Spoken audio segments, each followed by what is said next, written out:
Oui, ce qui va faire beaucoup réagir aujourd'hui, Jérémy Bergeron à Montréal, c'est cette décision du tribunal administratif du travail qui a tranché, c'est arrivé en fin de soirée hier, là. Donc, les chauffeurs et les opérateurs, donc chauffeurs d'autobus, opérateurs de métro, de la STM, vont pouvoir débrayer toute la fin de semaine. Ça veut dire qu'à part le transport adapté, il n'y aura aucun service de transport en commun. Tout un casse-tête à prévoir, Catherine, pour les usagers, alors que dès 4 heures samedi jusqu'à lundi 3h59, aucun service sur tout le réseau de la STM, le tribunal administratif du travail, qui a déterminé que bien que les enjeux qui étaient soulevés par l'employeur et d'autres parties étaient importants, mais ça ne représentait pas, ce n'était pas de nature de nuire à la santé publique, à la sécurité publique ou à la santé, si bien donc que les chauffeurs d'autobus et opérateurs de métro peuvent débrayer tout le week-end, à moins d'une entente de dernière minute ou d'une intervention du gouvernement. Vous savez, les usagers ici rencontrés avaient espoir parce que hier, le service a repris graduellement après la fin de la grève des employés d'entretien. Mais voilà que tout risque d'être paralysé ce week-end. C'est pas normal.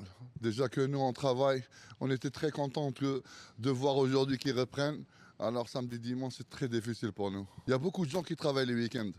Et comment ils vont faire? Comme moi, je travaille à Pierrefonds.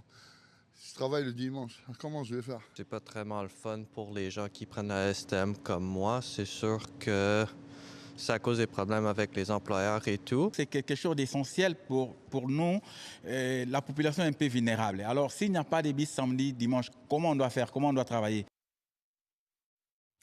Et là, Jérémy, encore aujourd'hui, il va falloir surveiller ce qui va se passer à Québec parce que le ministre du Travail, Jean Boulet, veut à tout prix éviter cet arrêt de service en fin de semaine. Qu'est-ce qu'il va faire? Il pourrait demander un bâillon, oui, mais n'a pas l'intention de le faire. C'est du moins ce qu'il a dit hier en entrevue avant la décision du TAT.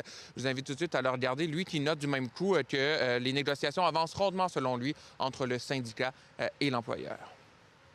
Sur une échelle de 1 à 10, on est certainement entre 7 et 8 pour une entente de principe. C'est les banques alimentaires, c'est les personnes qui vont travailler dans des résidences pour personnes aînées qui ne peuvent pas aller subir des traitements médicaux, les travailleurs, notre écosystème culturel, notre communauté d'affaires, tout le monde est affecté. Oui, d'ailleurs, on essaie justement d'avoir une entrevue avec Jean Boulet parce que la donne a quand même changé. Hier, il disait ne pas vouloir recourir au bâillon, mais est-ce que ça va changer?